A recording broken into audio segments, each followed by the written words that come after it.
This is Jasprit Singh and welcome to today's video. Today's video is a part of a series that I'm starting called Basics to Investing. The reason behind the series is to go over the basics terminology in the investing world.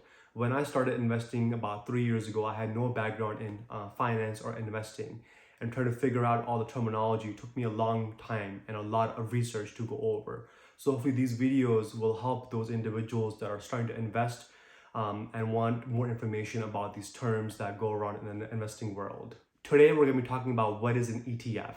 All right, so ETF stands for Exchange Traded Fund. It's pretty much a pool of securities that can track a index such as S&P 500, a commodity like gold, or a sector like energy.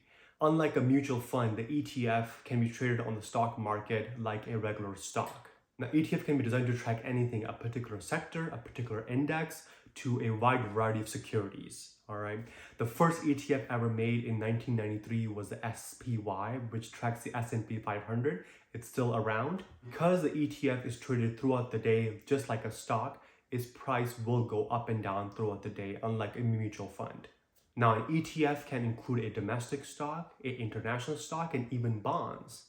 Now, all ETFs come with an expense ratio, which is the cost of maintaining that particular fund, which is one of the numbers to look at before buying an ETF. Now, there are two types of ETFs, all right? There's an actively managed ETF and a passively managed ETF.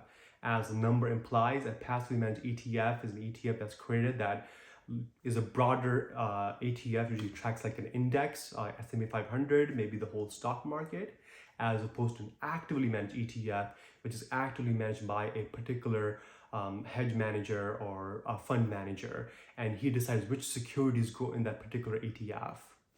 Now, there's advantages and disadvantages of an actively managed ETF. The theory behind an actively managed ETF having higher returns is out there, but it's not always true.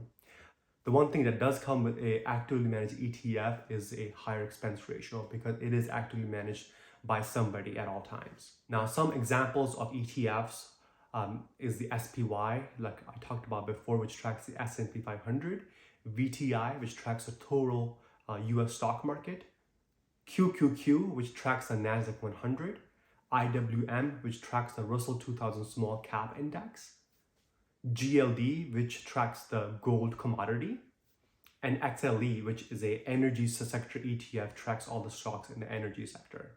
Now, ETF is a great way to start investing instead of buying an individual stock because they hold a host variety of securities and stocks inside of one particular ETF. And it's also a great way to diversify your portfolio even further instead of buying each individual stock. ETFs, in theory, will have less fluctuations. They will have fluctuations, but they'll be less than an individual stock because it holds so many different securities inside of that particular fund.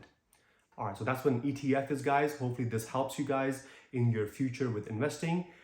Thank you so much for watching, and I'll see you next time.